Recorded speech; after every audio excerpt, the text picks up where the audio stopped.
सिरोही का सबसे बड़ा तीर्थ कोलरगढ़ या अम्बेश्वर धाम, या यूं कहें कि सिरोही जहां कभी बसता था, जहां सिरोही वर्तमान में हम देखते हैं, कहते हैं वहाँ 500-600 साल पहले उस जगह पर बसावट हुई।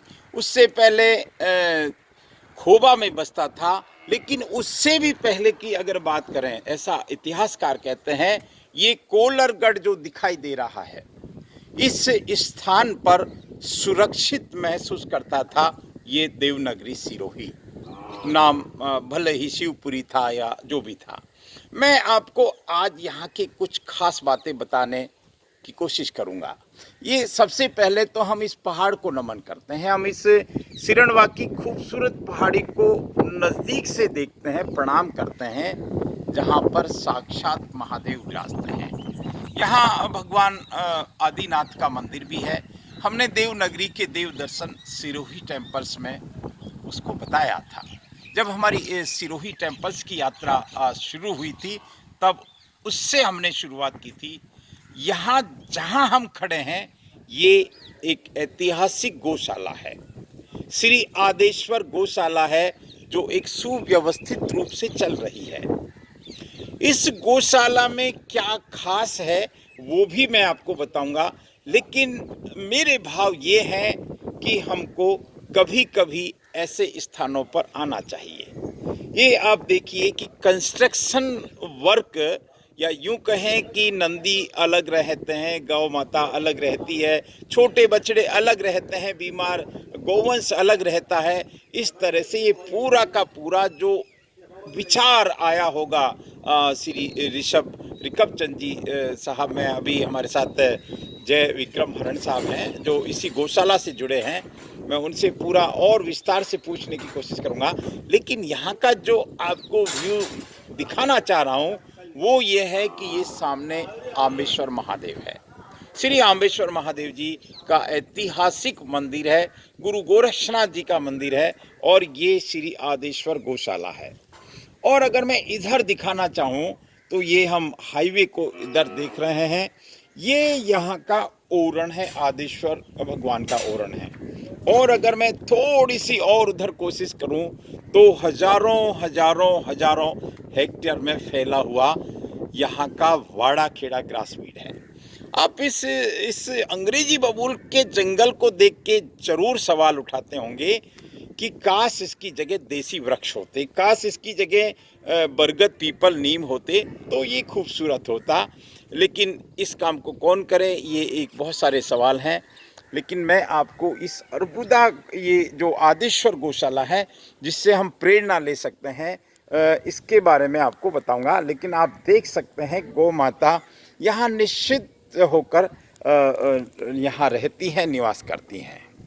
हम जिस विशाल भवन को देख रहे हैं, ये एक हॉस्टल है, महिला छात्रावास है, लेकिन इसी के बिल्कुल पास में जो हम खाली जगह देख रहे हैं, यहाँ पर मेडिकल कॉलेज बनने वाला है। ये इसलिए इस स्थान का महत्व है, इतिहास की हमेशा हमने सुना है पुनरावृत्ति होती है। जहाँ कभी नगर होते थे या नगर रहे होंगे, वहाँ फिर जंगल बन जाते हैं, और जब समय करवट लेता है तो जंगल से फिर नगर बनने में देर नहीं करती, और वही दृश्य हम आने वाले 100-200 साल में यहाँ देख पाएंगे। देखिए, जहाँ शांति होती है वहाँ बहुत सारे जीवों का बसेरा होता है। ये हम भवन देख रहे हैं, इसके बारे में हमारे जय विक्रम जी कह रहे हैं कि ये एक तरह से इनको गेस्ट हाउस की शक्ल दे रहे हैं, और ऐसे स्थानों पर गेस्ट हाउस निस्संदेह खूबसूरत होते हैं। यहाँ रुकने वालों को भी लाभ मिलता है। मैं सीधे गौ दर्शन के को आता हूँ। देखिए, ये गौ माता है, 33 कोटि देवता इनमें विराजते हैं, कहने की आवश्यकता नहीं है। जहाँ गौ माता रहती है उस क्षेत्र में एक पॉजिटिव एनर्जी का निरंतर प्रवाह रहता है। ये सच है। ये विडंबना है कि आज हम गौ माता को या इस गोवंश को सड़कों पर देखते हैं। ये हमारा दुर्भाग्य है, ये हमारी कमजोरी है। लेकिन जो लोग सेवा कहें, जो लोग सेवा करते हैं, वो सच में भाग्यशाली हैं। मैंने पहले भी देवनगरी के देव दर्शन के माध्यम से इस स्थान को बताने का विनम्र प्रयास किया था। और मेरा भाव सिर्फ इतना सा है कि हम अच्छे कार्यों की अनुमोदना करें। मेरा भाव इतना सा है कि जहाँ कुछ अच्छा हो रहा है वहाँ से हम प्रेरणा ले सकते हैं। आप देख सकते हैं कितना सिस्टमैटिक, कितनी दूरगामी सोच के साथ ये स्थान को विकसित किया है। यहाँ 5 बड़े चारा गोदाम हैं, इस तरह के बड़े बड़े टीन शेड हैं, मुझे लगता है 10-12 की संख्या है। यहाँ पशुपालक जो रहते हैं उनकी व्यवस्था है। यहाँ कुमार पाल और ये कुछ ऐसे शब्दों का प्रयोग किया है, चंदनबाला, और ये इनसे एक अंदर एक, क्योंकि शब्द ही ब्रह्म है, ऐसा हमने शास्त्रों में पढ़ा है। ये मैना सुंदरी, गौ माता सच में सुंदरी का रूप ही होते हैं, और उनके बछड़े बछियाँ होती हैं, उनकी तो फिर बात ही छोड़ो। अब आप देखिए, सबसे अच्छी बात है कि यहाँ बहुत खूबसूरती से सेवा होती है, और इस समाज के कुछ अग्रणी लोग, कुछ समर्थ लोग जिनके भाव अच्छे होते हैं, मैं प्रणाम करता हूँ, मैं आशीर्वाद देता हूँ गौ माता का। और देखिए, ये इनको ऐसा लगता है कि कोई आया है तो इनको सम्मान देने आया है, और इसलिए दौड़ के आशीर्वाद देने के लिए चली जाती है। मैं जैसे इस तरह का बोर्ड दिखाने का मेरा भाव ये है कि इन लोगों ने, जो भी समाज के जागरूक लोग हैं, जो भी समाज के अग्रणी लोग हैं, जो भी समाज के समर्थ लोग हैं, जो भी उस परलोक और लोक की भाषा को समझते हैं, जो लोग ये मानते हैं कि ये मनुष्य का जन्म सेवा के लिए मिला है, दान पुण्य के लिए मिला है, वो इस तरह की व्यवस्थाओं पे जोर देते हैं। ये श्रेणिक राजा, ये चूँकि अधिकतम सहयोग इस गौशाला में जैन बंधुओं का है, तो बहुत स्वाभाविक है कि यहाँ अहिंसा परमो धर्म का भाव प्रबल रहता है। हम इस पूरे प्रकल्प की जितनी वंदना करेंगे उतना गजब का रहेगा। यहाँ 200-250 नंदी बाबा हैं। आज जो सबसे बड़ी हमने 2 दिन पहले परलई गौशाला दिखाई थी, वहाँ देखा था किस तरह से आत्मीयता से गोवंश की वो सेवा करते हैं, बीमार गोवंश की सेवा करते हैं। हम यहाँ देख सकते हैं गौ माता कितने शांत चित्त होकर अपने स्थान पर खड़ी है। सबने चारा जिसको कहें कि खा लिया। चारा के बाद में ये एक होता है, और गौ माता को क्या चाहिए, देखिए कितने भाव से गौ माता आ रही है। मैं बस इनको स्पर्श करता हूँ और इनका आशीर्वाद लेता हूँ, और ऐसा आशीर्वाद हमको लेना ही चाहिए। गौशाला के संचालन में चारे का बड़ा महत्व है। सूखा चारा स्टॉक होना चाहिए, क्योंकि चारे का एक सीजन होता है, चारा उस सीजन में मिलता है, और उस स्टॉक की व्यवस्था ऐसी हो कि वो चारा कभी खराब ना हो। तो ये यहाँ हम अक्सर देखते हैं कि पूरी की पूरी गाड़ी अंदर चली जाती है, और इस तरह के 5 चारा गोदाम हैं।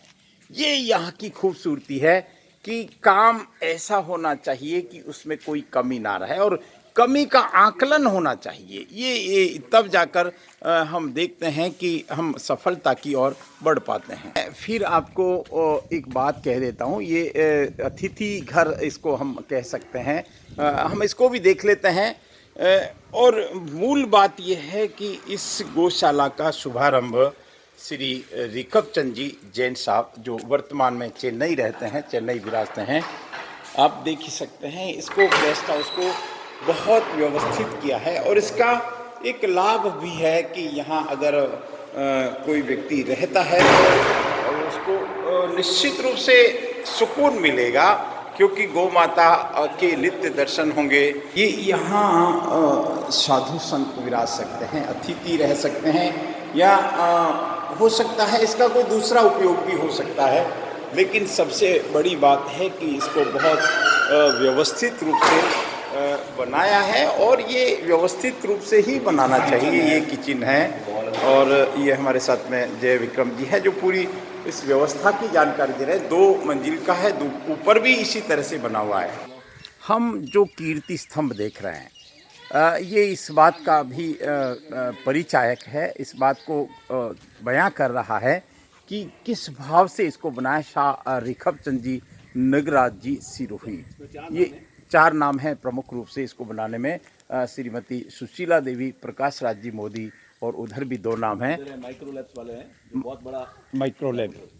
चलिए, अब हमारे साथ में जय विक्रम हरण साहब हैं, समाज सेवी हैं, जाने पहचाने हैं, और अपनी बात को इस गौशाला के संदर्भ में बताएंगे तो ठीक रहेगा। हम इधर नंदी भगवान को देख रहे हैं, नंदी बाबा को देख रहे हैं। इनकी संख्या भी लगभग 250 के करीब है, और ये संपूर्ण अगर गौशाला की बात करें तो ये सच में एक बहुत गजब का तीर्थ है, बहुत अद्भुत तीर्थ है। और बस हम यहाँ पहुँचे, जो लोग इसमें काम कर रहे हैं सीधे सीधे उनका हौसला बढ़ाएं, उनकी अनुमोदना करें, उनके कार्यों की प्रशंसा करें। देखिए, एक पौधा लगाया 95 में श्री आदेश्वर गौशाला के नाम पे। अब उस पौधे को बड़ा करना था तो बहुत सारा उसमें खाद दिया, उसमें पानी दिया, बहुत सारा, अर्थात बहुत सारे लोगों का आर्थिक सहयोग लिया। हम बहुत सारे बोर्ड देख रहे हैं, इनमें सब नाम है, उनका पता है और उनका आर्थिक सहयोग की वंदना भी है। अब देखिए, प्रतिष्ठित सदस्य और ये सब लोग, ये बहुत सारे लोग हैं। इनको बताने का सिर्फ एक ही भाव है कि समाज में कुछ लोग होते हैं जो श्रेष्ठ ही कहलाते हैं, श्रेष्ठ कार्य कर जाते हैं, और उनकी संसार में हमेशा वंदना होती है, उनकी अनुमोदना होती है। इस गौ तीर्थ को गौ तीर्थ बनाने में इतने लोगों का योगदान है, और ये संख्या सैकड़ों में है, सैकड़ों में है। ये यहाँ हम ऑफिस देख रहे हैं, कार्यालय देख रहे हैं, क्योंकि हर चीज़ का हिसाब किताब होना चाहिए, और हिसाब किताब के साथ पारदर्शिता होनी चाहिए। देखिए, हमारे समाज में हर द्वार पे दाता बैठा है, हम पीपल देव को भी नमन करें। हर द्वार पे दाता बैठा है, बस उस दाता से लेने की क्षमता होनी चाहिए। और जब रिकब चंद जी शाह, रिकब चंद जी जैन साहब जैसे लोग आगे आते हैं तो समझिए कि दाता अपनी झोली को खोल देता है, अपनी तिजोरी की चाबी को खोल देता है। और वही हाल हम यहाँ देख रहे हैं। इधर 2 चारा गोदाम हैं, उधर 3 चारों गोदाम थे। आप देख सकते हैं यहाँ, देखिए, व्यवस्था की जितनी तारीफ करो उतनी कम है। इस चारा गोदाम को आप देखिए, ऐसा चारा गोदाम बनाना एक बड़ी सोच को बताता है। ऐसा इतना बड़ा चारा गोदाम जिसमें बिल्कुल पहाड़ का पहाड़ दिख रहा है। और सबसे बड़ी बात है, इन ट्रस्टियों को धन्यवाद है कि ये भरपूर स्टॉक रखते हैं। और अगर मैं इस चारे की बात करूं तो चारा में अच्छी क्वालिटी का चारा, जिसको बड़े चाव से खाते हैं। भाई साहब, आप संक्षिप्त में बताएं, क्या कहेंगे आप? इस व्यवस्था को आप लगातार संभाल रहे हैं, आपके जो ट्रस्टी लोग हैं, आपको भी अभी जिम्मेदारी दी है। अभी सबसे पहले तो नरुका जी, आपको नमन है कि आप ऐसे हर गौशाला की वीडियो भी बनाते हैं लोगों को उसमें जागरूकता आने के लिए। ये गौशाला श्री रिकबदास चमना जी ने 1995 में चालू की थी जी। जब छोटी सी गौशाला थी, गायों को जब छुड़ा के लाते थे, जो कत्ल के लिए गाय जाती थी, हाँ, उनको छुड़ा के लाते थे। धीरे धीरे उसको आप जो रूप देख रहे हैं, ये उनकी आज मेहनत का नतीजा ही है। आज वो, उनकी एज 80 से ऊपर चली गई है, लेकिन आज भी उसके लिए वो इतने जागरूक रहते हैं। उनको कभी भी फ़ोन करो गौशाला के लिए जी, वो एनी टाइम तैयार है, 24 आवर्स। क्या बात है सर। और 95 से उनको यहाँ पर अध्यक्ष रूप में वही है, और आज तक भी वही है। अरे वाह वाह वाह, अद्भुत। जबकि वो मना करते हैं कि भाई अब मेरी उम्र हो गई है, लेकिन हम उनको बोलते हैं कि आप अध्यक्ष रूप नहीं छोड़ सकते।